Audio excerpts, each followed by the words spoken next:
Woodrow school के कुकृत्यों के खिलाफ 72 घंटे की चेतावनी, आमरण अनशन की घोषणा। 2 छात्रों का भविष्य किया खराब। खबर बरेली से मिशन तिरंगा सामाजिक संस्था ने स्थानीय वुड्रो स्कूल के प्रबंधन पर गंभीर आरोप लगाते हुए प्रेस वार्ता आयोजित की। संस्था ने सीबीएसई बोर्ड द्वारा संचालित इस स्कूल के प्रबंध तंत्र पर 2 होनहार छात्रों का भविष्य बर्बाद करने का आरोप लगाया। प्रेस वार्ता में मिशन तिरंगा ने स्कूल प्रबंधन को 72 घंटे का अल्टीमेटम देते हुए चेतावनी दी कि यदि छात्रों के साथ न्याय नहीं हुआ तो स्कूल गेट पर अनिश्चितकालीन आमरण अनशन शुरू किया जाएगा। विनोद रघुवंशी। मामला ये है साहब, एक विड्रो स्कूल है विद्यालय, ये आपका भटनागर कॉलोनी सिविल लाइन में। इस स्कूल में 2 बच्चों ने 11 से और 12 तक फ्री बोर्ड तक मैथ अप्लाइड से पढ़ाई करी थी। जब इनका फाइनल परीक्षा हुई है बोर्ड की, तो उसमें इनके लिए मैथ कोर का पेपर दे दिया गया, जबकि वो मैथ कोर का पेपर इन्होंने पढ़ा ही नहीं ना पढ़ाया ही गया, ना इन्होंने कोई परीक्षा दी उसकी।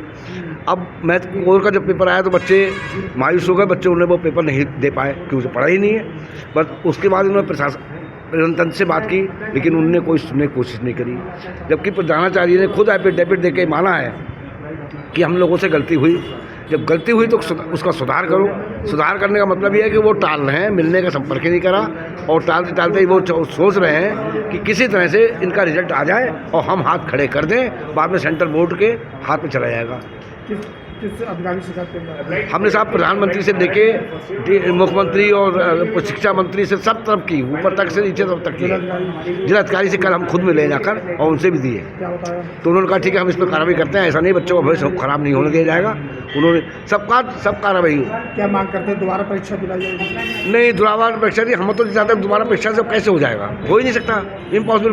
बहाना कुछ भी करे, कुछ नहीं हो सकता।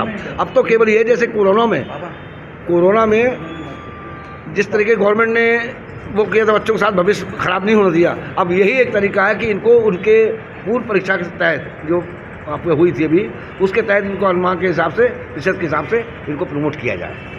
बस एक ही है, वरना हमने कहा मिशन तिरंगा ने कहा 72 घंटे के अंदर अगर इनका नहीं हुआ तो 72 घंटे के अंदर इन बच्चों को भविष्य के लिए, ये होनहार बच्चे हैं, इन बच्चों को भविष्य के लिए मिशन तिरंगा आमरण अनशन करेगा। और पूरे इनके स्कूल जितने तंत्र हैं सब में स्कूलों पर फ्लैक्सी बोर्ड लगा के इनको प्रचार करेगा कि किस तंत्र का, ये शिक्षा माफियाओं का ग्रुप है, ये कुछ नहीं। क्या नाम बेटा आपका? मेरा नाम मोहम्मद हसन अली है और मैं वुड्रो स्कूल का 12th क्लास का स्टूडेंट हूँ। क्या मामला है पूरा बताइए। हमने क्लास 11 में कॉमर्स के साथ मैथ चूज़ करी थी ऑप्शनल सब्जेक्ट में, जो हमने अप्लाइड मैथ दी थी। हमने दोनों साल अप्लाइड मैथ पढ़ी है और पेपर भी अप्लाइड मैथ के दिए हैं, 12th के प्री बोर्ड भी अप्लाइड मैथ के दिए हैं। जिस दिन मैं अपना एडमिट कार्ड लेने स्कूल पहुंचा तो मैम से कहा कि मैम मेरे एडमिट कार्ड पर सिर्फ मैथमेटिक्स लिखा हुआ है, अप्लाइड नहीं है। तो मैम ने मुझसे ये बात बोली, क्या कहते हैं कि जब आपने 2 साल तक अप्लाइड पढ़ी है तो आपको पेपर भी अप्लाइड का ही मिलेगा। और जब हम अपने सेंटर पहुँचे तो वहाँ हमें पेपर कोर का दिया गया था। फिर हम उसमें कुछ कर नहीं पाए, पेपर में क्या करके रहा था, हमें कुछ आता ही नहीं था। अभी रिजल्ट आया नहीं, रिजल्ट आने वाला है। आपकी शिकायत कहाँ करी है अभी तक? हमने शिकायत स्कूल ऑफिस में की थी प्रिंसिपल से, और कल डीएम ऑफिस भी गए थे। डीएम साहब ने क्या कहा? वो हम गए थे। स्कूल वाले क्या कह रहे हैं? स्कूल वाले उन्होंने कुछ बताया नहीं है, उन्होंने सिर्फ ये कहा कि आप कंपार्टमेंट दे देना। क्या नाम बेटा आपका? आकाश राजपूत, कहाँ के रहने वाले हो? लाल फाटक कानपुर बरेली। किस क्लास में? 12th commerce. क्या हुआ था इसमें? स्कूल में हम 11th क्लास से अप्लाइड मैथ पढ़ रहे हैं, तो हमें पूरा 11th अप्लाइड मैथ पढ़ा है, पूरा 12th भी अप्लाइड मैथ पढ़ा है हमने। तो हमें बोर्ड के पेपर में मैथमेटिक्स कोर का पेपर दिया गया है। पूरी क्लास में 2 जाती बच्चों के साथ हुआ? यस, हम डी ब्लॉक में हम 2 ही बच्चे हैं अप्लाइड मैथ के। किस स्कूल का मामला है? ये वुड्रो सीनियर सेकेंडरी स्कूल, कहाँ पर है? ये भटनागर कॉलोनी में, कचहरी में।